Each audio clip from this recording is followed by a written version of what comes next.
Oh, we should have shot Howard a message. I did. We're going live. We are live. Hello, everyone, and welcome to the coffee chat for this month, the month of February. The next one will be in 4 weeks. We're on with 5 really great people, if you include myself. 4 really great people, if you exclude myself, which I'm sure some of you do.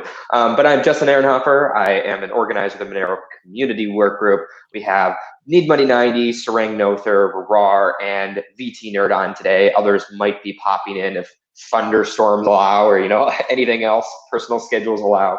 As always, this is meant to be a conversational chat, so I have YouTube on the side screen right here. I'm looking at it right now, so please comment. It says someone already liked it. Thank you for liking the video. Like and subscribe. We can be those people that tell you to ring the bell or whatever. In any case, I think we should get started. Again, like always, we can do introductions just so you're familiar with everyone else in the space. We can start with the one other person today who is using their video. Diego, can you please introduce yourself? Hey guys, my name is Diego, and I do things around the Monero community, like I work with the core team, and I do design things, and I go speak at conferences a lot the past couple of years, which I won't be doing as much this year. And I put out the Revoir, both the weekly and the half-year periodicals, and and then I also help run the DEFCON and the C3 conferences, and I do a lot of things. And if you knew how many things I did, you'd be amazed. And if you knew how many things were in my backlog, you would be surprised and sad for me. So that is me. Was getting a haircut in your backlog? Ouch. I was actually thinking about maybe cutting my hair. Your hair's getting a little longer, Roar. It's getting long. Usually, I mean, I was gonna go get it so it's shoulder length, because when it's longer, the curls don't come out as much because it's heavier. But so I was gonna get it shoulder length, but then I said maybe I should go all the way, and just You could go for it. completely bald. What do you guys think? I'm open to suggestions. I'm not sure. I don't know, Roar. If you went bald, are you going to keep the beard too? Or is it just going to be like a bald with beard thing? Or bald and no beard? We can. Including the eyebrows, obviously. Oh, that's another all the critical way. point. We need to have some sort of way to conduct a poll in a decentralized manner. Does anybody have this? Ethereum? Anybody? You know what? While introductions are going on, I'm going to use that Cornell tool to make a ranked choice voting poll so that people will be able to determine whether they want, bald, or how about as is, or bald, and then I'll have different variations of other facial hair structure. Just the left half. Just so you guys know, we are talking about this because nothing interesting has gone on in Monero, so this is all we have. That's not true. We do things. Like, I got a haircut recently. No one's noticed that because it's always the same. Well, yeah, I can't give you shit for getting a haircut. Okay, our watch count has increased since we've been talking about haircuts, so I think this is the content that people crave. I think that's 20 about right. viewers. Nice. So Doug, can you introduce yourself now that you've already interjected yourself into this conversation in a meaningful way? Yeah, my handle's NeedMoney90. I'm a community moderator, and I do various odd jobs to help around the community how I can. Okay. And I have no video at the moment. I think we can make fun of you with no video then, I guess. Someone's still tired. They wish this was at 18 UTC, like instead of 17, I would say. Is that seriously though, we should move these to like noon. Noon Pacific?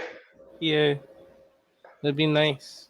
That's 3 hours. Maybe now, that right? maybe that freezes out some of our European friends. We can always consider different schedules. We can have 3 different coffee. No, you know what? We can have a coffee chat per time zone. So it's just 24 hours of continuous coverage. Ian, no thanks. Does that mean that you'd be drinking coffee every hour for 24 hours? So much coffee. That sounds so good, though. That would be fantastic. You know what? You could Your pair watch it count with... your watch count would skyrocket as you slowly descend into madness.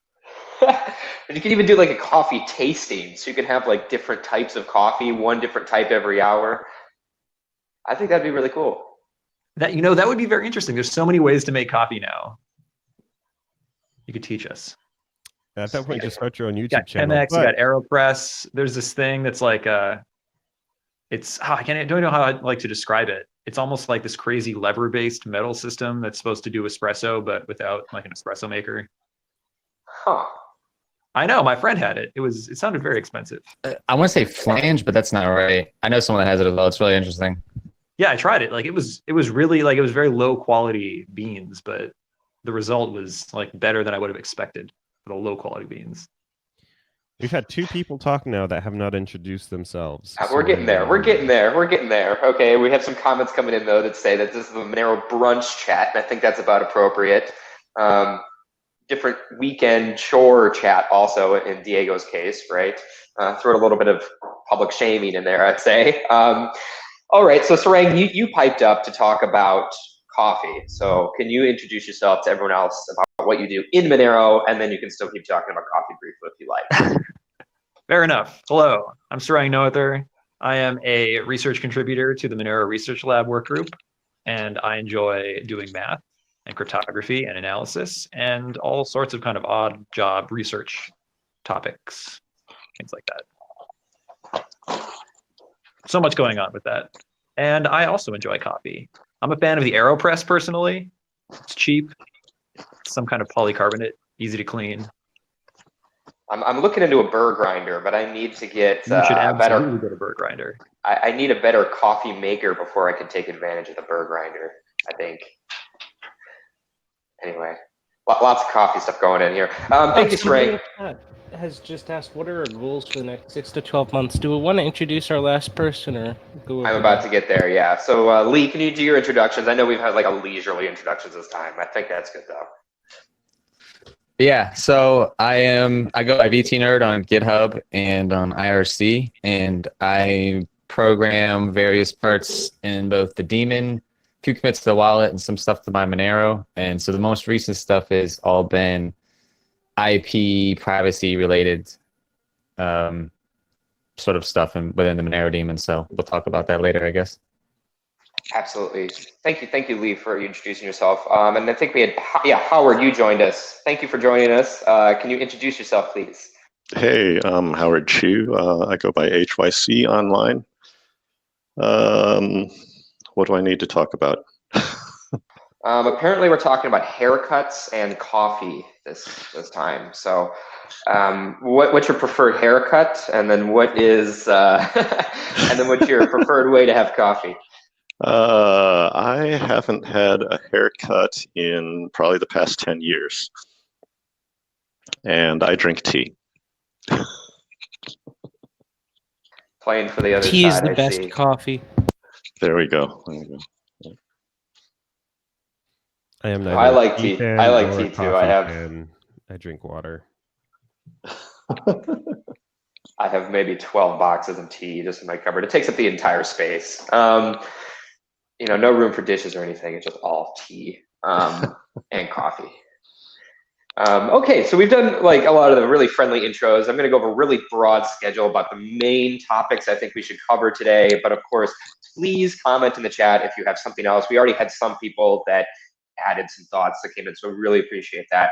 I'd like to talk about the Monero Conferenco that's coming up. I'd like to have an MRL update because we have Sarang on here and we haven't had an MRL person on the coffee chat in a while. VT Nerd is here, so I'd love for him to talk about Dandelion++ that he recently did a lot of work on to help bring it to completion in Monero. We have a Monero bursary coming up in April, so we already need to start planning for what events we need to have. We've had some ideas in the community already circulate there. And then Diego recently published the Monero Revoir periodical. So I want him to talk about what he's been doing there and help give it additional context there. So I think it'd be best to start off with Sarang, just because it's a lot of content to get out on what has recently happened in the Monero Research Lab. Sarang, can you give a nice high-level overview, and then we can ask more specific questions about what MRL has been doing over the past 3 months. Oh, good Lord. So many things. So, I mean, there's a few kind of big projects related to protocol design. CLSAG is something that's been in the works for a while. That was suggested by a collaborator, kind of over on a GitHub thread that's still up. And the idea is that you can take our current signature structure and kind of compress it down in a certain way.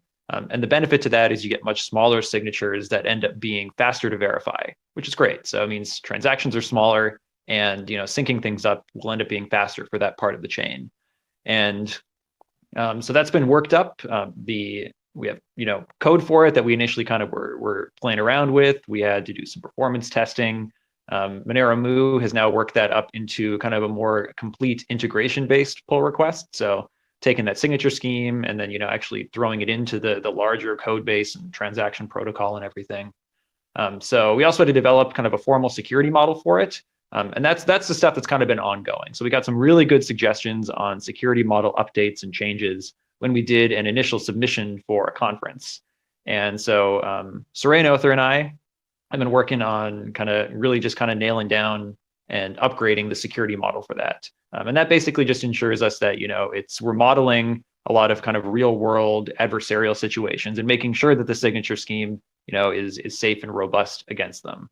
So that's kind of being finished up. There still seems to be pretty strong support for doing a deployment. And before that, there's also pretty strong support for doing a external review and external audit.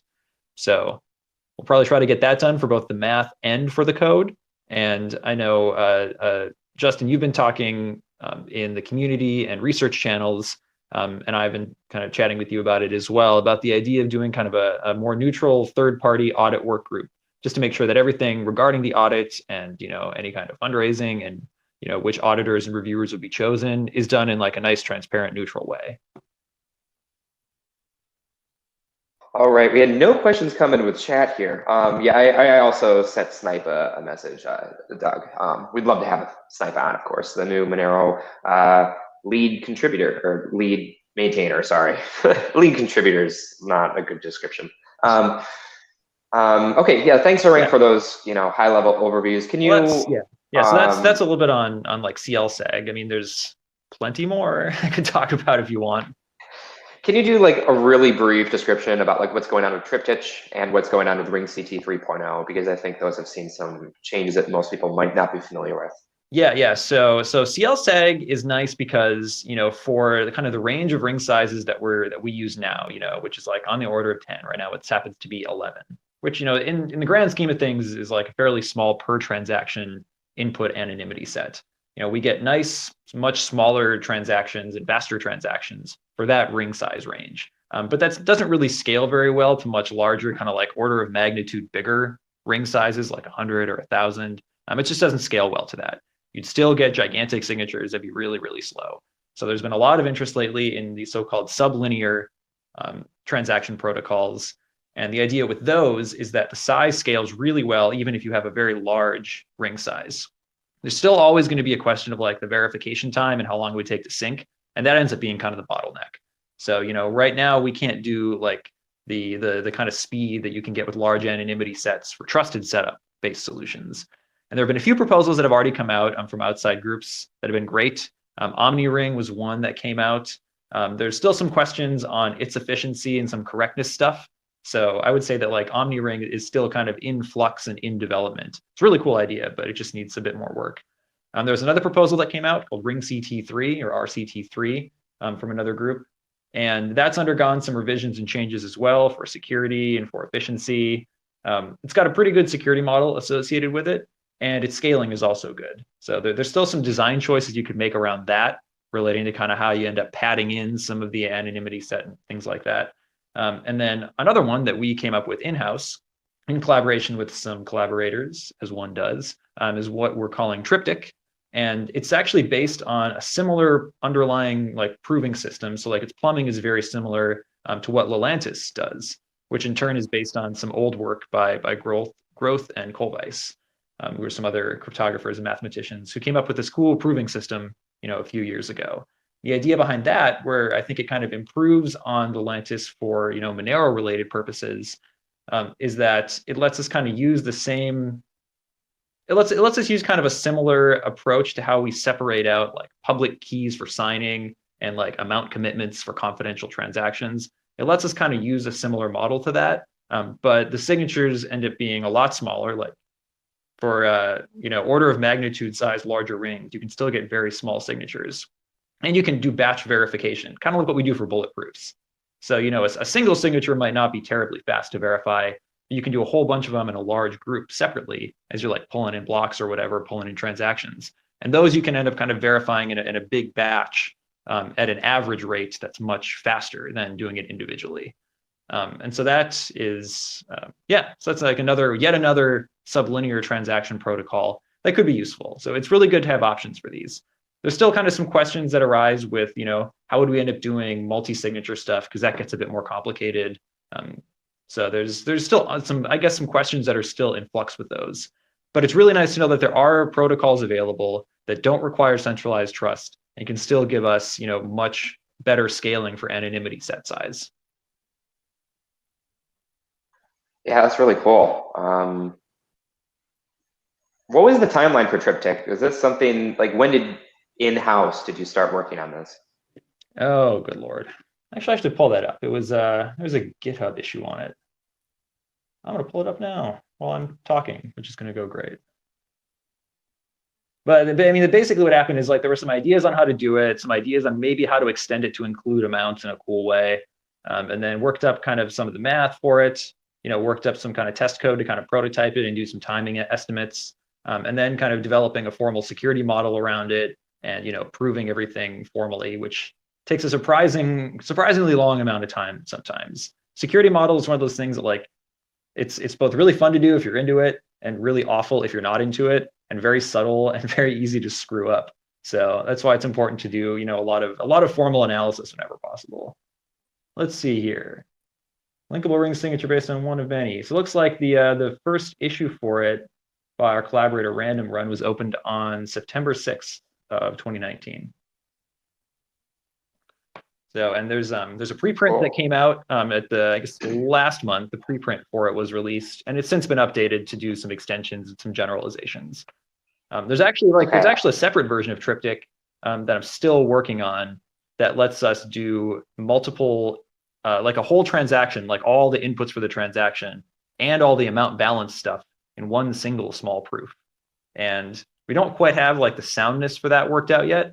I'm pretty convinced that it is sound, but it's proving really tricky to prove that, which is unfortunate. I really wish we could. I'm looking to grab the paper for those who are in the chat right now. It's hard to. And of course, like the usual caveat, and like a preprint is not inherently peer reviewed, so you should always view preprints with like a certain amount of skepticism. Like anyone could put out a preprint. It'd be nice to get it peer reviewed, but that can be tricky to get in sometimes. Very cool. Well, it sounds like really, really awesome things are happening in the Monero Research Lab side of things. There's a whole bunch of other small projects going on too all the time. Those, I guess, are just kind of the big shiny ones. Mm-hmm. So, but the one that is most notable for the next update, assuming audits, assuming everything goes well, let's say, is CLSAG, correct? Yeah. Right now, everything seems to be going pretty well with that. We're very confident that even though like we're still kind of working on trying to enhance its security model, the security model that we have now is at least as good, if not better, than what we had for ML SAGs. So if anything, we're just trying to like optimize it even further. Got it. Okay, really cool. If you have any other questions in the chat for Sarang, please leave them in. And of course, you can always attend their weekly meetings, which are on Wednesdays now. Wednesdays at 18 UTC, correct? Yep. At Monero-Research-Lab. Yep. So they're always willing to answer questions there too. Okay. Any comments from those who are, or questions from those who are in the chat currently about what's happening in the Monero Research Lab? Anything people think are pretty cool? I mean, it's all cool, but like, what's especially cool? Wow. Math is cool. My teachers are right. All right. I think then we can move on to Diego. Diego, can you talk about the Revoir and what you've done with the recent periodical? Yeah, sure. So I've been doing the Revoir in some form or another for a couple of years now. Back when it started, it was supposed to be a quarterly just update summary on all the things that we've done in the past 3 months. I managed to get 2 of those out, and then life happened, work happened. I started up the weekly. Now we're on like issue 50 or something, so 50 weeks ago. That's pretty good. And the weekly just kind of summarizes. It's really just a link aggregation, brief summary of the interesting things that happen for those people that don't have time to troll through the Twitter or the Reddit or IRC to get the up and up on everything that's happened. But I did restart the periodicals in the new format. If you go to revoir-monero.com, you can see those there. And so we just recently put out the periodical. It's for the past 6 months. The past 2 periodicals have been 6 months periodicals. And I don't know if people like the quarterlies better, we can move to those, but sometimes it could be a little bit bare in terms of content because Monero does stuff, but I don't know. We end up reporting on similar things. But anyway, the most recent one launched yesterday. I have since received a couple of pings from different people like, hey, you might want to include this. And they're right. I didn't get everything. And so there will probably be a small update. But if you're interested in what Monero did the last half of 2019, so July 1st through December 31st, like kind of the major things, then you can go ahead and take a look at the periodical there.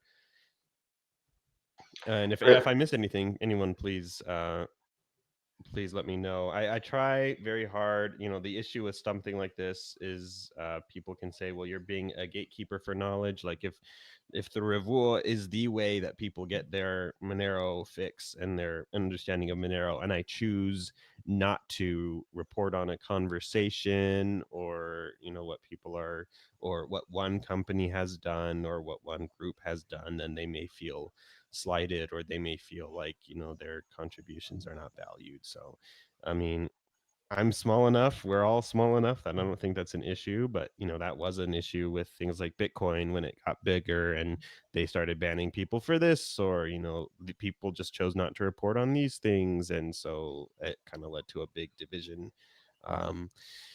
So hopefully that won't ever happen, but if it does, then we'll have to deal with that too at some point.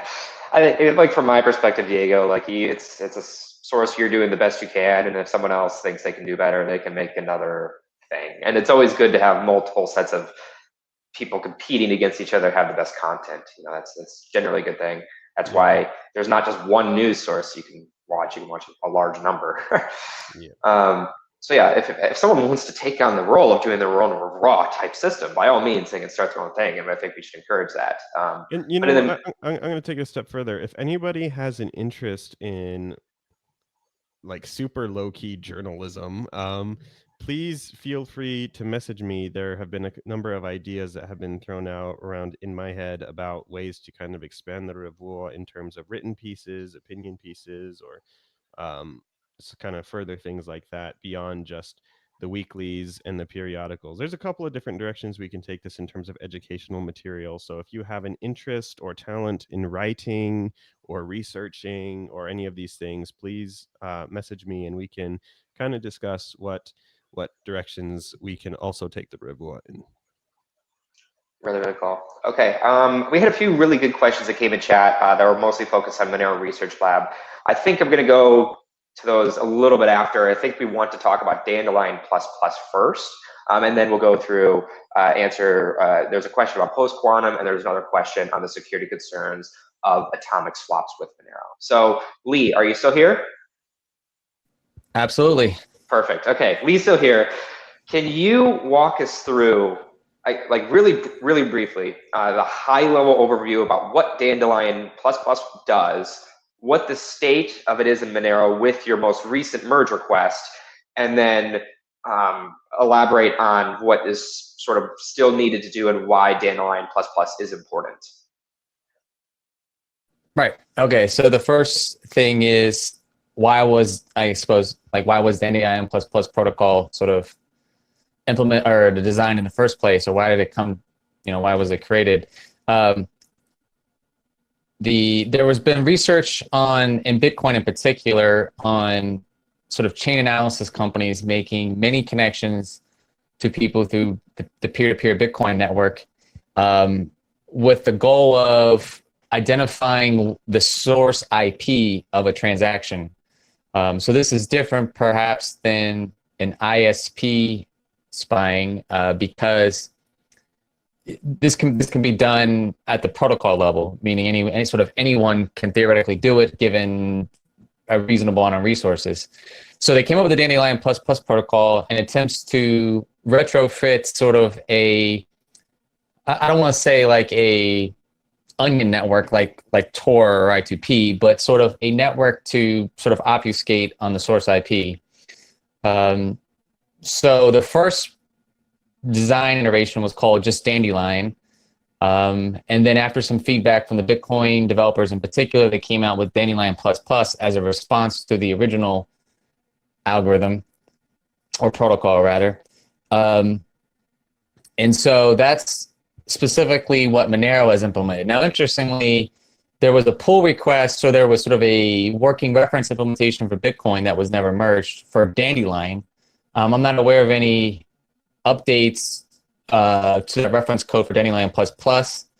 And so the other major project that I'm aware that has implemented Dandelion Plus Plus is Grin.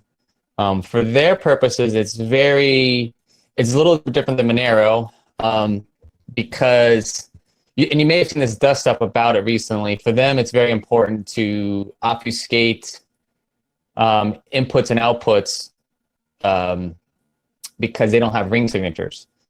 So they were, there's really probably no use to me talking about that right now. But it's sort of interesting that if you saw some attack about Dandelion Plus Plus as related to Grin, it's slightly different because that person was using it to identify this concept, and actually it wasn't even cut through transactions. I'm sorry, it was with Mimblewimble you can aggregate inputs and outputs into a much larger transaction, and so this person sort of showed that Dandelion Plus Plus wasn't great at hiding that information. And so I just wanted to stress that if you see that attack, that there's a very subtle difference in what that person and what Grin was using it for. Now, I suppose what happened with, as far as getting Dandelion Plus Plus into Monero, what happened was at some point, almost a year ago now, actually, Sarang and I were discussing this at Stanford at the blockchain conference, and he sort of said, "Hey, why don't you try to get Dandelion Plus Plus as part of this push to get Tor and I2P into the Monero daemon?" And I said, "Yeah, sure. It'll be sounds simple." But then I sort of, when I came to my senses, I realized that there was a lot of changes that needed to be made. However, there were a lot of changes that needed to be made for Dandelion Plus Plus that overlapped with changes necessary for the proper Tor to I2P sort of integration.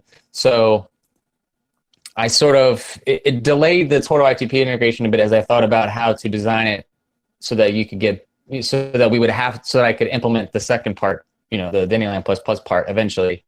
And so that's sort of what came up now was sort of this last PR is sort of like the last bits to actually enable Dandelion Plus Plus. So there's been there's code, for instance, in there to select sending your transaction to one IP, which is part of the protocol, and it's been part of that for sort of this Tor and I2P integration stuff. So there's been sort of parts in there, but the actual relaying, the actual implementing of the protocol has been delayed until just now because it needed to detect things like loops. It needed to do black hole mitigation. I'm sorry, these are kind of deep within the paper, but there was basically a couple blockers that if you didn't implement them, then the transactions could just disappear and never show up. So that was sort of like the last bits of sort of doing that and sort of randomizing timers and then going over the paper multiple times to make sure that I actually understood what they were proposing at each sort of step. And I know Sarang has mentioned he probably, I think, wants to review this last portion, which is probably the most important part to review, even though there's some other parts throughout. This part contains all the stuff for the randomized exponential timers and all that. Now, why is it important to Monero for this IP privacy? Now, I guess I did want to make clear this doesn't help privacy for any ISP watching stuff. We would have to start with encryption. That would help a lot. That's something Moo and I discussed. Moo proposed SSL a while ago. Some of the people I talked to privately mentioned the noise protocol. But that's going to have to be a separate push for that. And of course, there's already Tor and I2P to sort of help with that sort of encryption and obfuscating it from the ISP a bit. So just to step in and do a quick summary for people. Yep. So you're saying that Dandelion++, again, doesn't protect against Comcast, AT&T, whoever else you're using, because they still know you are using Monero. You would need to use Tor or I2P to hide that you are using Monero. But if you are just trying to hide from the rest of the network participants, other people running Monero nodes, then Dandelion helps you with that. Is that a reasonable assumption? Yes. So in fact, the issue is a bit more nuanced than that, because the ISP can right now, because we don't have encrypted links, they can sort of see the transaction. They can sort of monitor the transactions coming in and out of your node and take a guess of where it originated from. If you encrypt the links, it makes it harder. There's still some funkiness on whether like the ISP is ensibling you, and then it just really gets to madness when they become very, very like active in. And also assuming that the ISP's watching you is like assuming a state level attack, and generally I'm not sure we really try to mitigate state level attacks. Like that's just a lot of effort for very little gain. It does get pretty difficult. I mean, we should probably at some point look into encrypting links, but like I said, there is some trickiness there. So yes, that is correct. It mainly prevents against, like I said, the chain analysis companies that were making lots of connections. And so to briefly summarize what they were doing, they were just simply connecting to as many nodes as possible in the network, possibly even from multiple machines. And then they were able to correlate via timing analysis, sort of like where the transaction may have been originated from. So it was statistical based, but again, it didn't require, like Need Money was saying, it didn't require any sort of ISP or state level involvement. So Dandelion++ was designed specifically for that threat. And the nice part about it was it is backwards compatible. So we can roll this out without a hard fork. It will benefit the more honest users that are implementing the protocol, the more the benefits. So like if you were to run it right now, it would work, but there'd be no point because whoever you're connecting to is most likely not implementing the protocol. So then it just defaults to the standard behavior. But again, the nice part is that we don't need a hard fork in March. If there's a release in March and people want to start rolling it out, it can just sort of roll out as needed. And so the one I guess still sort of risk is that the paper went over estimating how many nodes in the network had to be spy nodes before the protocol dropped off. And so I just would recommend people read the paper if they were interested in that regard. So did you want me to talk about why the ISP transaction privacy might have been important to someone? I would say briefly, yeah. Yeah, so I mean, in the absolute worst case, it could be used, and I'd be interested in hearing Sarang's thoughts on this. It could be used to sort of break the ring signatures entirely, because typically when you send out a transaction to someone, you have a change address coming back to you, which means there's an output associated to you with money coming. It's really your own money coming back to you, but it has to do with the way the protocol works, and this is similar to Bitcoin's change addresses. The issue is that same address output is guaranteed to be at some future point when you spend it. So if someone is watching and determines that these two transactions came from an IP, they will be able to break the ring signature because one of the outputs of the earlier transaction was guaranteed to be in the ring of a future transaction. Now, I guess there is the funkiness of the IP address can be reused by the cable company. But that is sort of one threat, like one major threat to Monero. Whereas in Bitcoin, this is probably why they haven't been too concerned about implementing Dandelion++, because to them, I mean, there's no concept of ring signatures, so it does. I mean, they're already leaking that information on the blockchain, so it doesn't even really matter. So, yeah, that's probably why they couldn't care less. And for Grin, it really matters because they don't have ring signatures at all, and we're hoping to use Dandelion++ as a means of obfuscating the inputs and outputs matching. But as someone showed, it really wasn't made for that. So. Yeah, they're trying to like extend it even further to provide a graph level protection, right? Instead of just network protection. Well, right. And it was really messed up because once someone sends a transaction and the problem there was the transaction would leave your machine and anyone that received it could see the inputs and outputs to that transaction. So even if someone at some later point aggregated multiple transactions into one, it went through, say, 10 other people first. And that was sort of the issue. Yeah.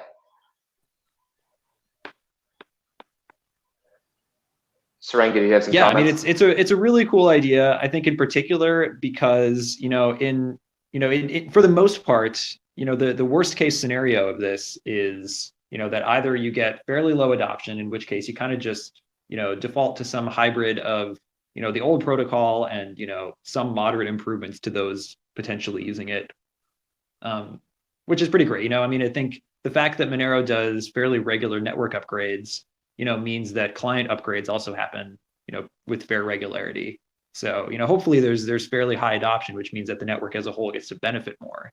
And I think it's also a neat protocol because, even in the presence of, say a node that decides to just withhold relaying a transaction, the protocol has built-in provisions, to eventually default back to kind of the old, transaction diffusion method. So it's nice because in the relative worst case, you get what we had before, and in a much more realistic, hopefully better case, you get this cool additional protocol beyond it.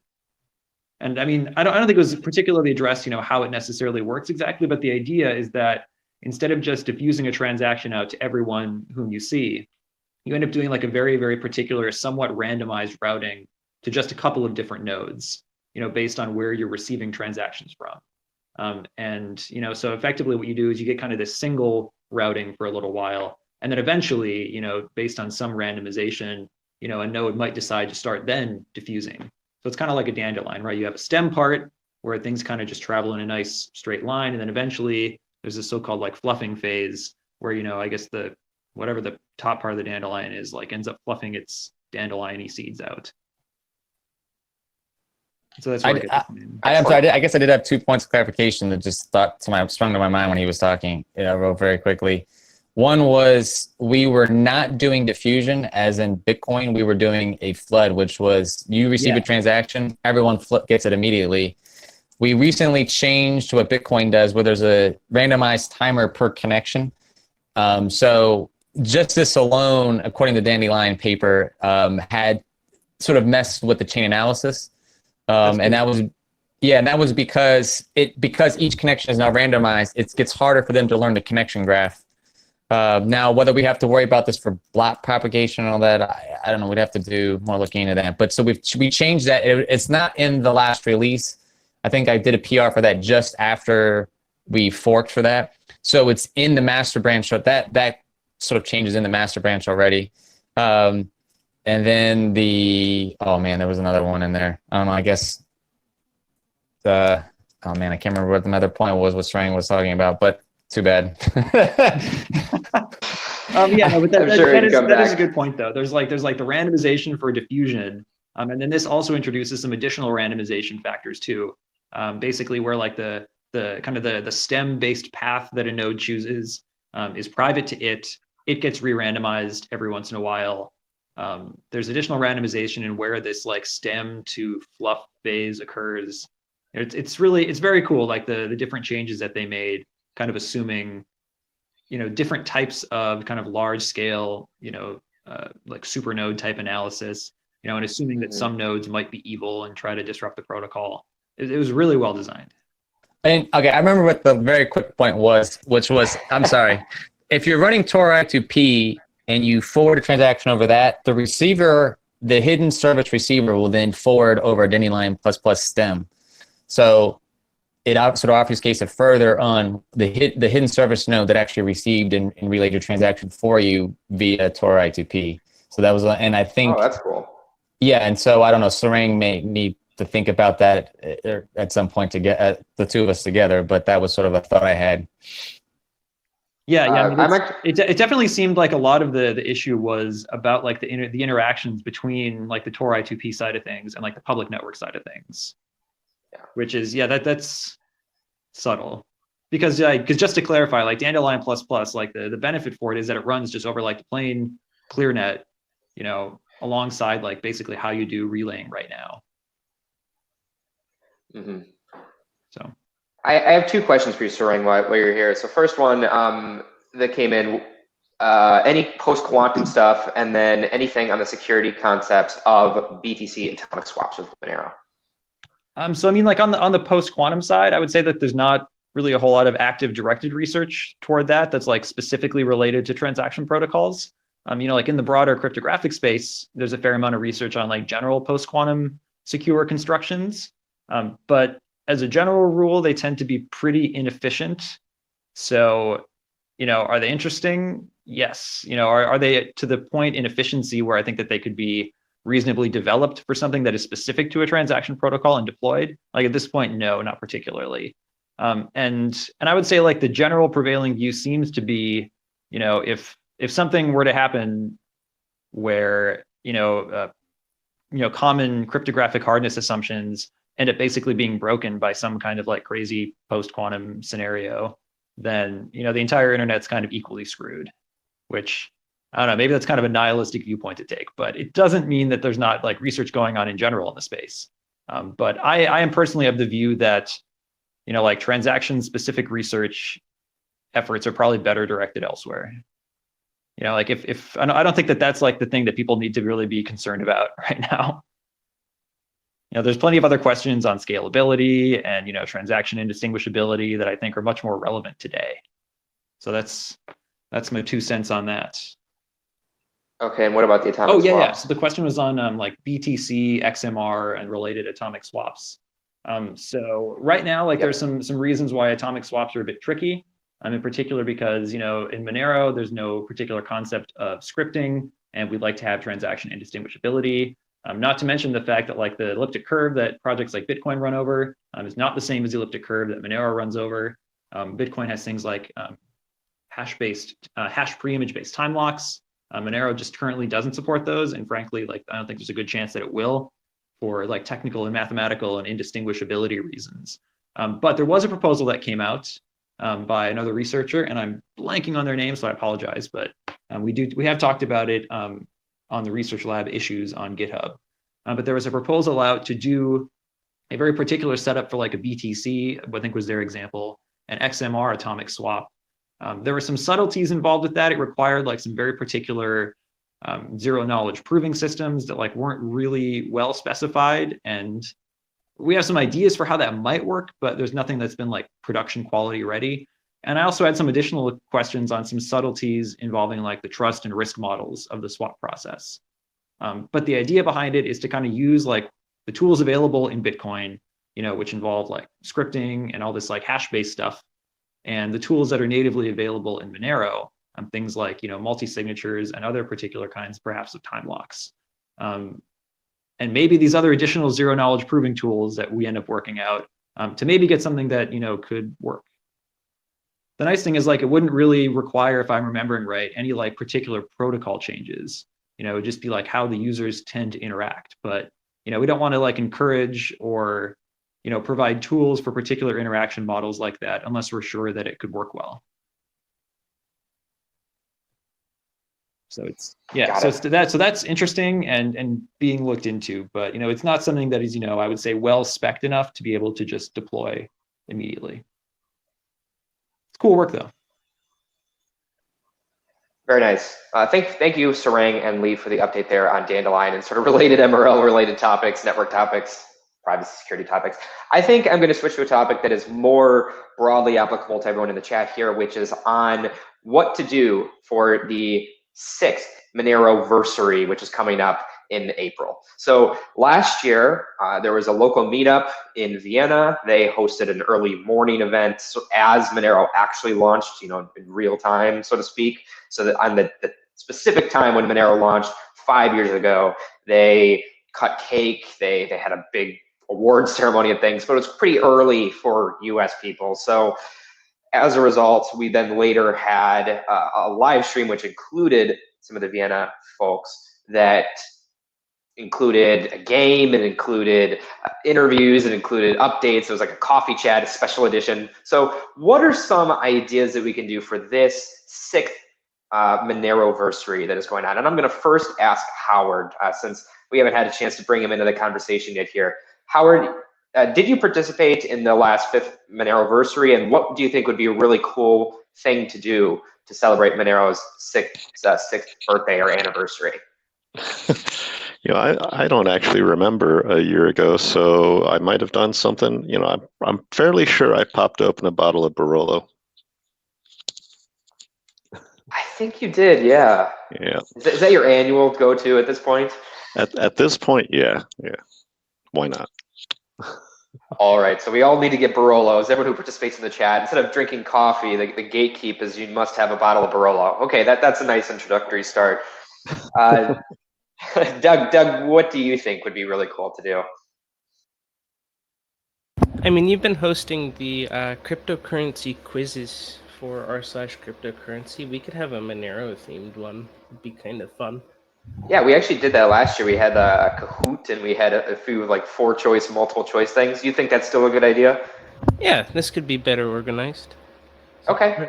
I saw a funny YouTube video. I don't know the name of the game, but there's a game where you can come in on your phone and play with your friends, and you play a bunch of stupid mini games. It's a Jack game. Does anybody know what I'm talking about? No. My friend also had it at a party I went to one time, and it's just a bunch of fun little games. Like you pitch new ideas to each other in terms of, gosh, okay, let me search for this, and then I'll come back with the more full thing. But yeah, there's a bunch of fun games you can do with each other, and only one person needs to have the game. Everyone else can just come in on their phone. It's a great tracking tool to know where everybody is and what they're doing. So that's a good point for Monero, I think. But I don't know. I just think some fun party things would be interesting to try out sometime one day.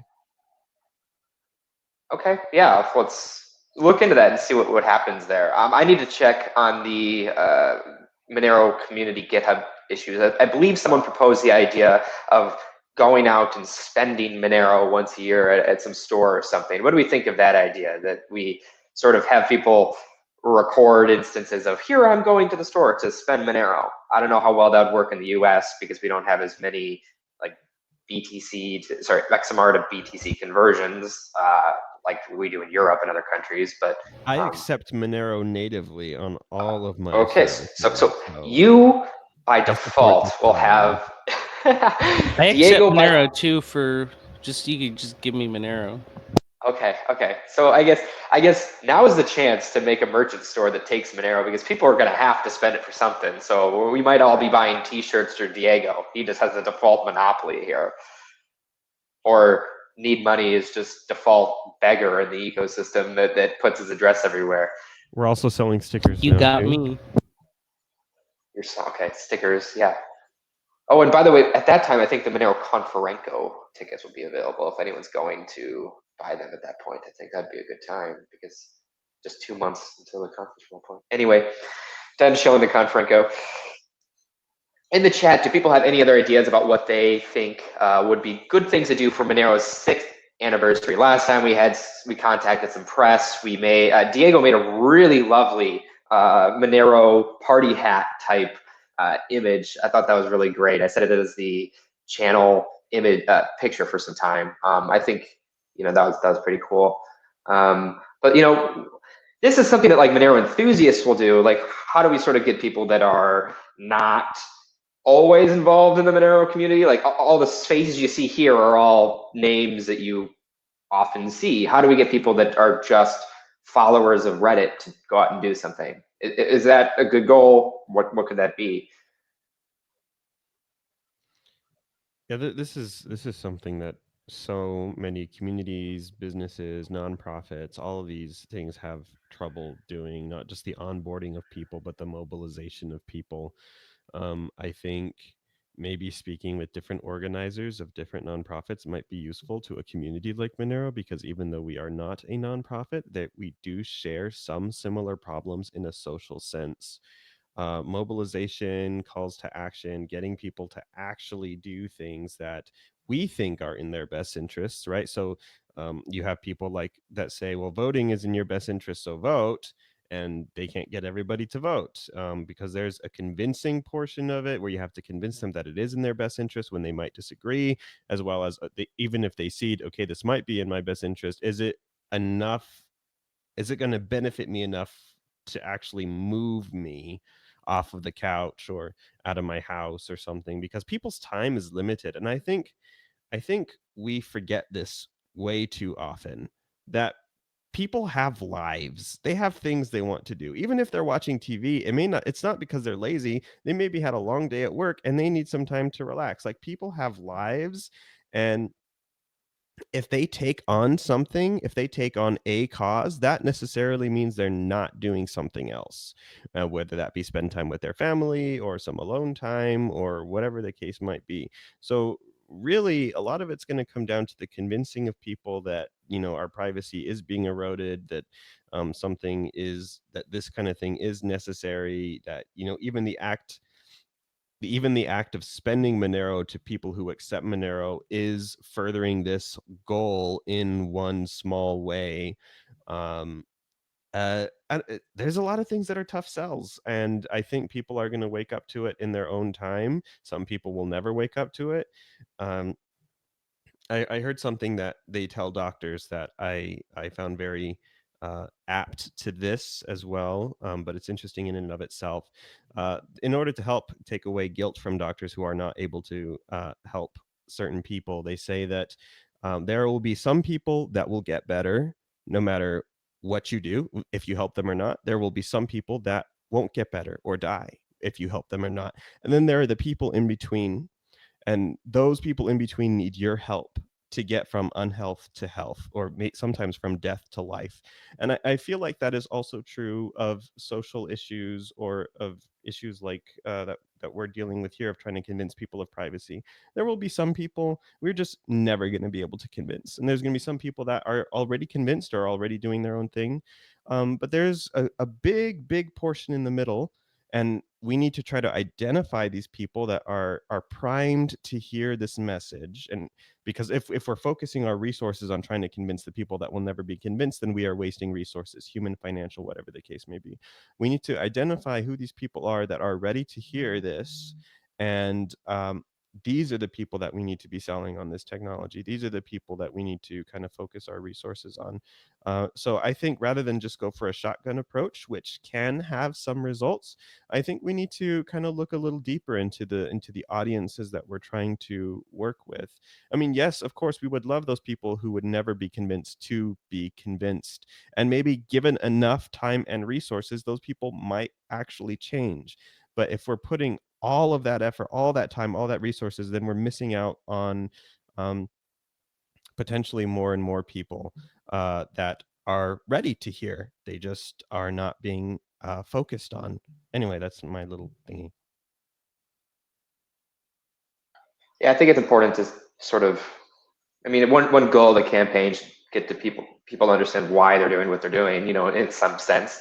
I mean, going back to the idea of the fun trivia that I try to do every week, right? It's a reason for people to be involved in the ecosystem and have a fun time that's not related to just looking at a price chart, right? But at least that's the intent. So that's how you can help try and break down a lot of those boundaries. Hopefully we can sort of do that in some way for Monero's birthday. So I think it's good that we have these discussions. Someone in the chat, Anton Nim is the name they go by, says we should do a treasure hunt.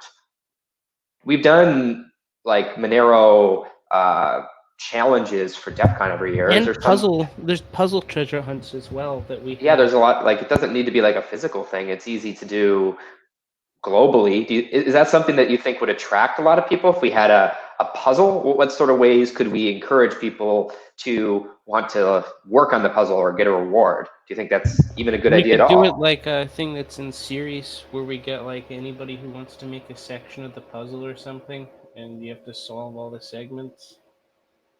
Yeah, but like individuals can participate. I don't know. Just thinking out loud.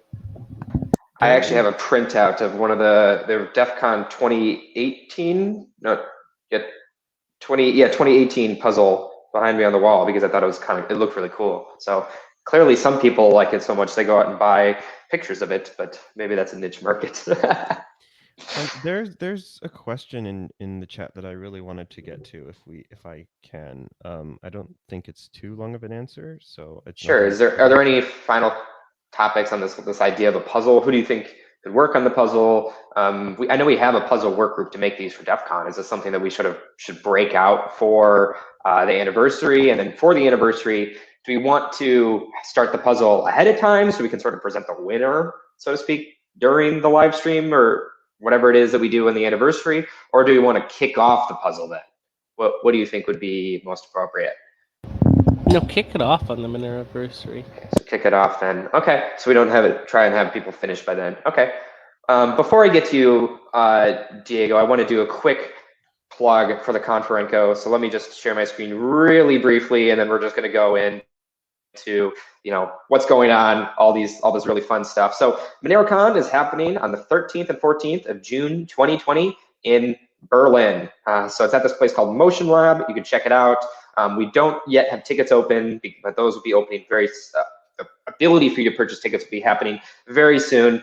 You can see that Monero Talk plans to be there again this year, and we're still working out the details. We still have a lot of really good supporters that are helping to make this happen. Expect a Monero CCS proposal soon because these are a huge community effort. I want to draw attention to this call for presentations and call for workshops though, because they are open and I need you to go through and apply to help submit questions just because they're quite important. And I screwed up because I'm not logged in, so I get to see the results of that. So let's get it out of there first. So if you have anyone that wants to submit a call for presentations, call for workshop, we do cover speaker travel costs. So if you do have something exciting, here's something to really look forward this year. The talks will be live streamed and they will be individually uploaded afterwards. So certainly really good set of events coming on for the Monero community in June. This is in addition, of course, to the DEFCON Village that we have every year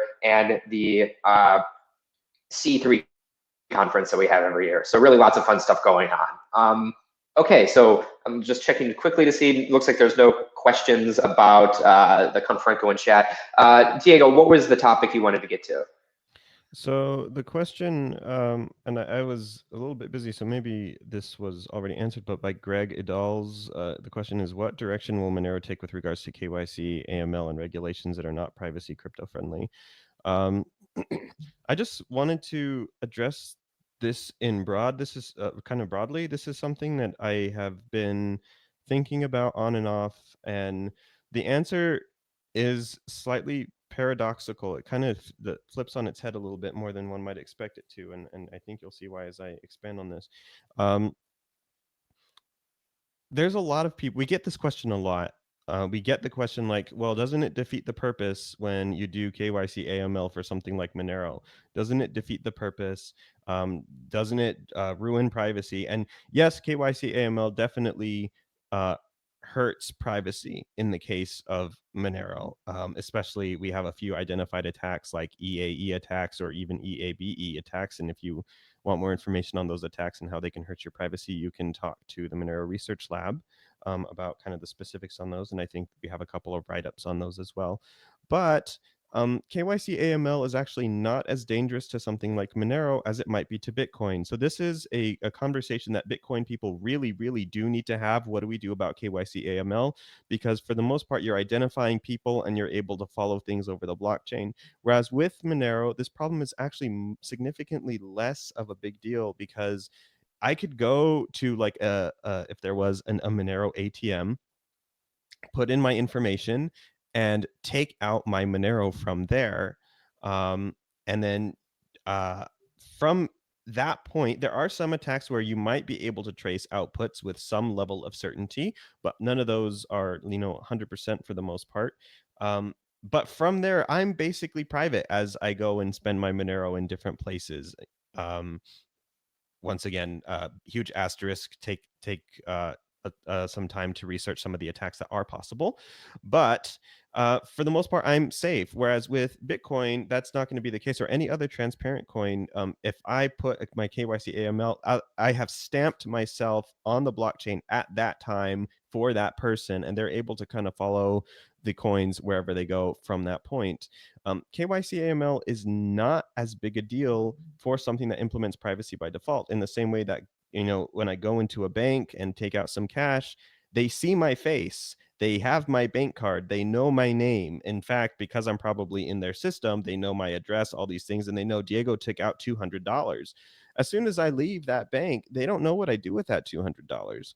This is a bigger deal for transparent coins to talk about and deal with, not really for Monero to deal with. I would be fine doing KYC AML measures to get Monero and take it out, because following that is much harder than if I was to do that with Bitcoin. Now, I understand kind of also the spirit of this question is looking into what happens when the current regulations become stricter, in the sense that now Monero might not be allowed. And I'm reminded of history. So much of legislation is made as a result of what is humanly possible. So it's not possible to track cash because we are not omniscient. We are not all knowing. I can't take my dollar and know where it's been. And because of that, there were the court cases that established the precedence of fungibility for fiat cash that said you're not responsible for where your money came from because you have no human way of knowing. Well, now Bitcoin comes along, and now we do have ways of knowing where our Bitcoin comes from. And so because of that, I can totally see how regulations are going to shift, because now it is humanly possible to know. And so they're going to put the onus on the businesses or the whatever to know where that is. I think we would be in a very different reality if Bitcoin had started with kind of privacy guarantees similar to what Monero had, because then it wouldn't be possible. That would kind of be the default. That would be what everybody is used to.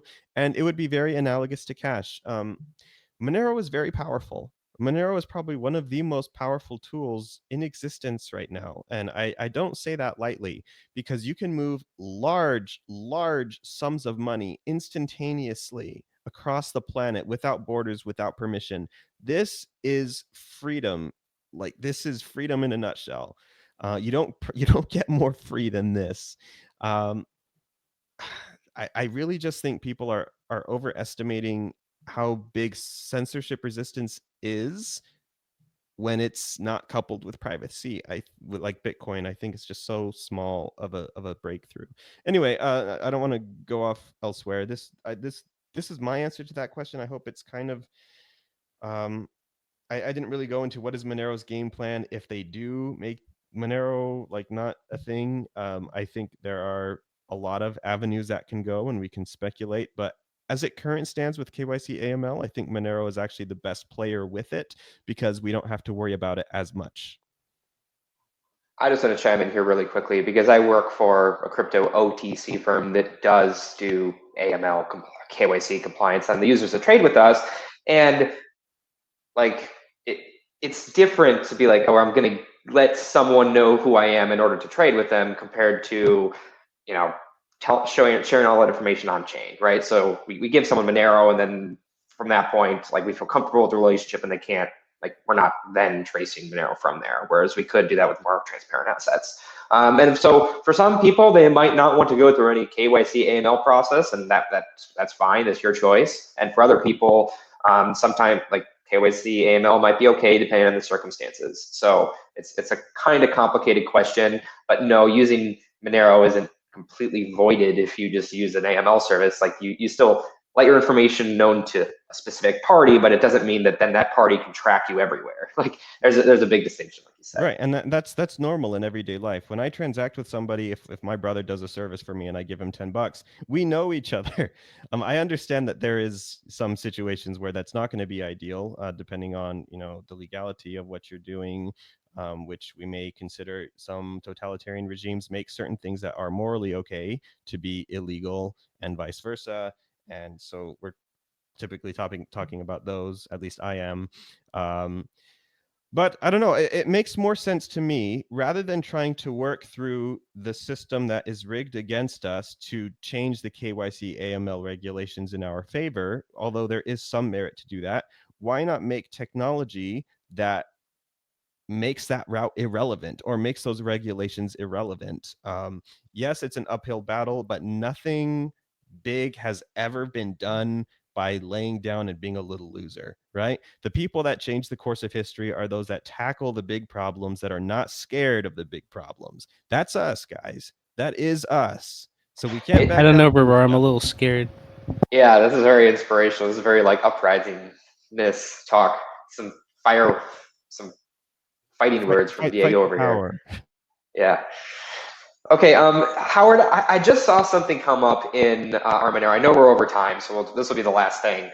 So Tevador released a RandomX HTTP API service for calculating RandomX proof of work. I'm just going to quickly share that just so people can see. It allows people to use an API in order to do fast proof of work verification for Node.js-based pools, to have web mining with explicit user consent using RandomX, and also access to RandomX for clients that cannot directly link to libRandomX. So from my understanding, this seems to be a way for people to set up a service to allow web mining through the browser with explicit user consent.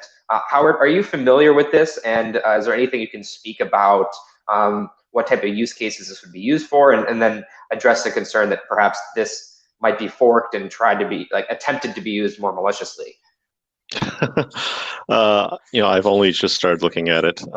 We talked about it actually very early on when we first talked about how to integrate RandomX to Monero D. The very first proposal was to keep all of the mining code in a separate process. And at that time, we were being paranoid about what if there's a bug in the random code that allows it to corrupt memory and various other stuff. So the idea here has been around for more than a year. But yeah, once you decide I'm going to run a miner process, or I'm going to run a miner in a separate process that I can talk to by an API, then yeah, that opens up all these possibilities that you can have your web client that wants to submit hashes. It can talk to this separate service. And so we don't actually have to go through the impossible task of implementing the miner in JavaScript and stuff like that. As far as using it for malware, I mean, that's always going to be a possibility, but people could do that already without this feature. So that doesn't really change the picture. I'm also not sure that's our job particularly. Like, malware will always exist, and trying to decide, hey, well, I guess we can make it harder for malware to use like our 2 GB requirement, but really that's not our problem, in my opinion. All right, I know it's a so yeah. I was about to wrap up here. Yeah, we're 10 minutes over. I know we started like a few minutes late. So thank you everyone who joined us. We peaked at around like 50 viewers today. So thank you everyone who joined us, asked questions. I hope we're able to answer all the major ones for you all today. Of course, you can always continue joining us in the Monero Reddit, the Monero community, IRC, the Monero IC, all over every other community where Monero is present. Go out there. It needs people like you that are advocating for Monero, working on making it better. The website, for example, is a really, really great way to get started. If you just want to take an hour or less a week to just improve one thing and make a difference, website is a great place to start. Also, is the Monero Stack Exchange is a great place to start. So thanks to everyone, Sarang, Diego, Lee, Doug, Howard. Thanks for joining us. And of course, Justin. Yep, great to have everyone else here. No, I'm not a member of the Zcash Foundation, Spacebird. Yeah, thanks everyone for watching the kind words. We will catch you at the next Monero Coffee Chat. Bye. Bye.